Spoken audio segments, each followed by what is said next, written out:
outside the courtroom right now where they are trying Miss Gypsy Rose Blanchard for the murder of her mother, Dee Dee.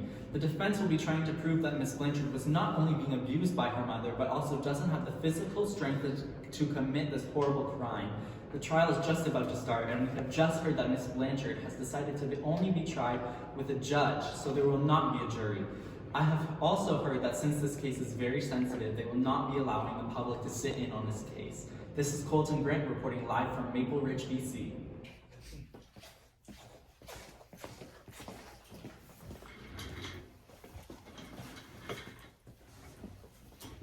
All rise.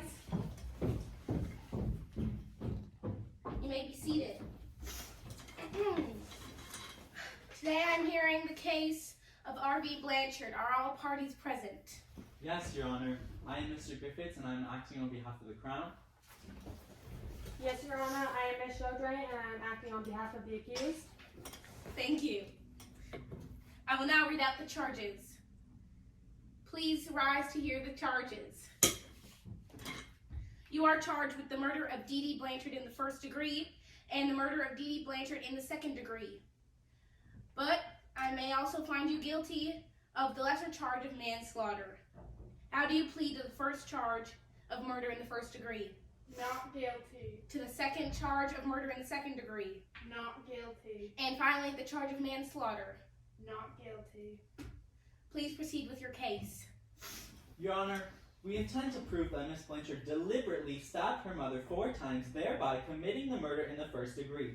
We will prove that Miss Blanchard had the intent to commit this crime and that she was responsible for carrying out the actions that led to the death of her mother, Dee Dee Blanchard. In support of the case, the Crown will call Miss Campbell and Miss Gisclair. Your Honor, we intend to prove that Gypsy did not murder her mother intentionally as the prosecution would like you to believe, but out of necessity to save her own life. As she grew up under the watch of her mother, suffering from a terrible mental illness that took the form of projecting false illnesses and diseases onto her unsuspecting child. Gypsy began to see what her mother was doing was not right and was not in her best interest of her well-being. The only way to end this constant abuse was to end it at the root of the cause. Gypsy has been nothing but nice, caring, and protective of her mother. How could a child such as this one be a cold-blooded killer? To support our case, we call Dr. Carter. We now call the neighbor of Miss Blanchard, Miss Campbell. All right, take the Bible in your right hand. Do you swear to tell the truth, the whole truth, and nothing but the truth, so help you God? I do. You may be seated. Miss Campbell, what happened on the evening of June 15th? I was washing up after dinner, and I heard screams from the house across the street from me. And that was the house of Miss Blanchard. Objection, Your Honor. The prosecution is creating a narrative. Sustained. Please rephrase the question. Yes, Your Honor. Miss Campbell, which house is across from yours? It is Miss Dee Dee Blanchard's. What happened after you heard the screams? I walked to the door, and as I opened it, I saw someone running from the house. And that someone was the accused. Objection, Your Honor. The prosecution is leading the witness now. Sustained. Miss Campbell, who was the person you saw running from the house? Her. That's who I saw running from the house.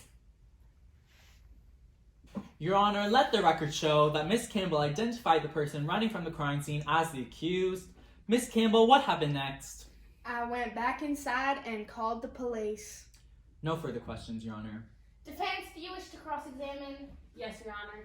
You may proceed. Mrs. Campbell, what time was it when you heard the screams? I had just finished dinner, so it was around 6 p.m.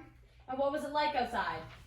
Objection, relevance. I'm trying to establish the visibility during the time at which Mrs. Campbell saw the accused running away from the crime scene. Overruled.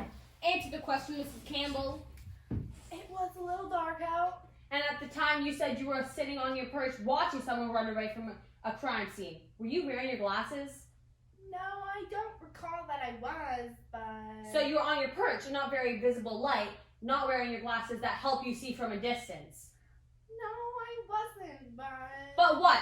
But what, Mrs. Campbell? You could clearly see that was Mrs. Blanchard. Yes. Mrs. Campbell, can you please take off your glasses for me? Objection, Your Honor. On what grounds? Badgering the witness. Your Honor, I am trying to prove Mrs. Campbell's story here. Overruled. Mrs. Campbell, remove your glasses. Now, Mrs. Campbell, I'm going to hold up my fingers at different distances each time. All you have to do is tell me how many fingers I am holding up. Can you do this? Yes. How many fingers am I holding up? 3. How many fingers am I holding up? 3. How many fingers am I holding up? 3. No, Mrs. Campbell, I was actually holding up 2 fingers. Your Honor, please let the record show that I was holding up 2 fingers and I was 6 meters away from the witness and she could not see clearly. It states here that from your perch to the sidewalk is a 6.5 meters. And from your house to Mrs. Blanchard's house, it's 14 meters. So, Mrs. Campbell, you tell me how you could have possibly seen Mrs. Blanchard running away from the crime scene in dim light 14 meters away from your house, even though you could not see 6 meters over here. Well, I guess I wasn't 100% sure that it was Miss Blanchard running from the scene. No further questions, Your Honor. You may step down. Crown, please call your next witness. We call Miss Gisclair to the stand. Miss Gisclair, what is your relationship with the deceased? I am Dee Dee's sister. And what was the relationship with the defendant? Well, I didn't get to see my niece very often because Dee Dee was very protective of her. Would you say that not seeing her family sparked the rage in the accused? I mean, if I never got to see any of my other family members, then that would make me pretty upset too. So yes, I do believe that Gypsy would get mad at her mother for not letting her see her family. Enough to make her want to kill her. Objection! Sustained. Do you believe that this resentment towards her mother just built up until Gypsy finally snapped? No. But don't you think that it is possible for Gypsy to have done this? No! Why, Miss Gisclair? Why? Because all you have told me is that the defendant was mad at her mother and she never let her aggression out. Objection! The prosecution is badgering the witness.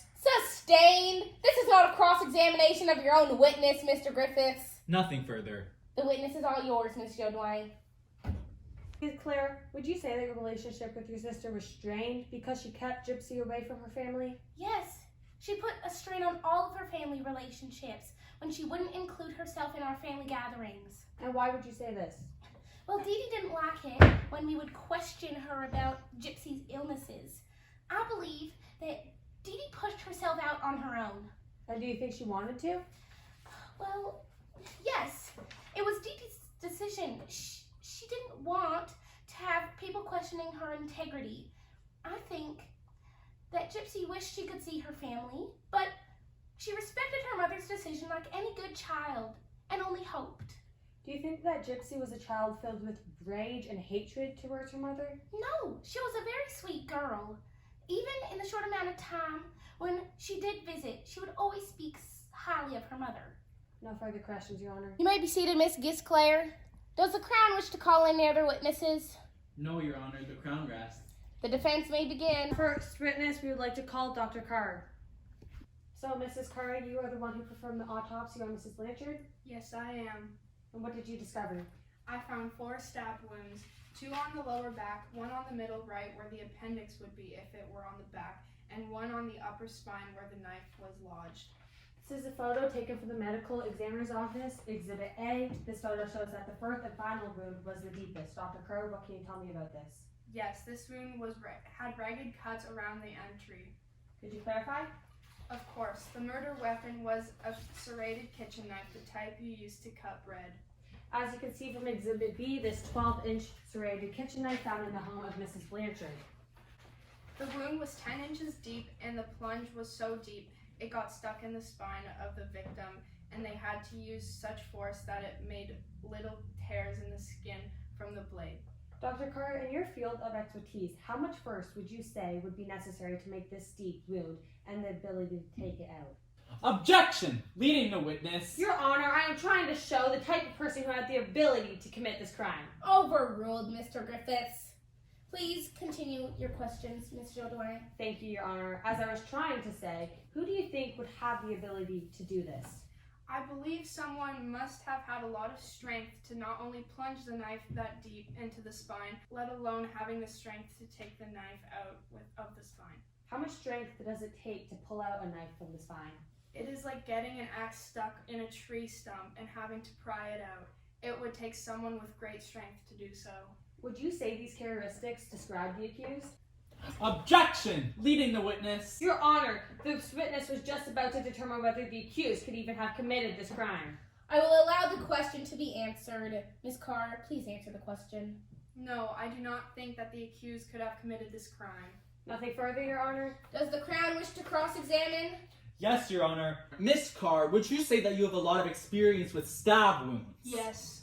And would you say that there's more than one type of knife that could do this? It depends on the qualifications you're giving me. The wound, Miss Carr. No, there could not have been any other weapon to do this. Could have been a different knife.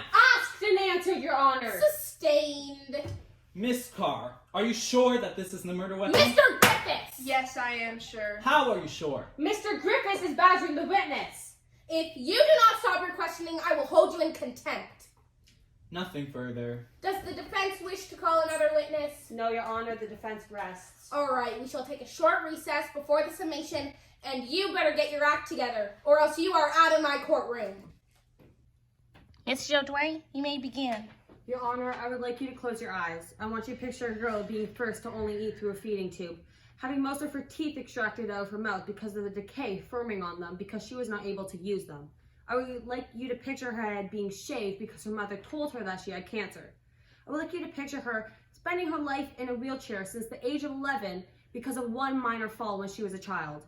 Now I would like you to picture her mother making all of this up because she was dealing with a mental illness at the time, putting all of her stress onto her unsuspecting daughter, one who loved her so much that she stayed silent throughout doctor visits just so she wouldn't make her mother mad.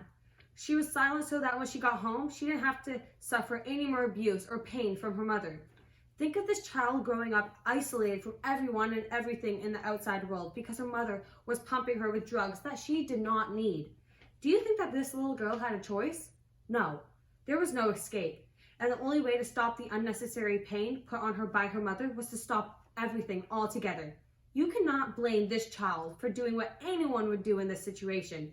If you find her guilty of murder, you are deciding that this girl shouldn't have stopped the pain and continue to suffer from constant abuse of her mother. Thank you. Thank you, Ms. Jodway and Mr. Griffiths. We will take a recess before I make my decision. You may exit the courtroom.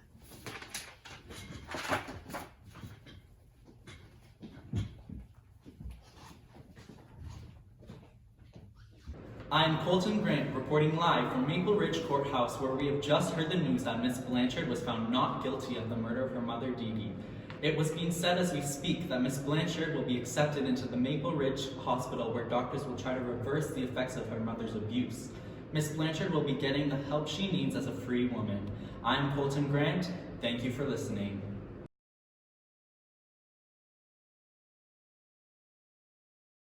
Listen to Cleo's heels and her country accent. I hold you in contempt!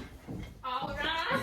And my mama's leukemia medicine is really Shut kicking in up! right now. Shut up! Okay, 5, 6, 7, 8. I'm a hillbilly. No, you're not. Yes, I am. I'm a hillbilly. No, you're not. No, you're My not. mother has been feeding my granddaughter leukemia No, medicine. you're not. I was washing up after dinner, and I heard screams coming from the house across the street from me. I had just finished dinner, so it was around 6 p.m.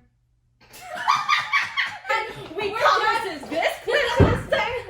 We're done. Your Honor, this witness was just fought. Okay, sit down. was just Do not stop your questioning. I will hold you in contempt. Nothing further. guys, no, don't stop.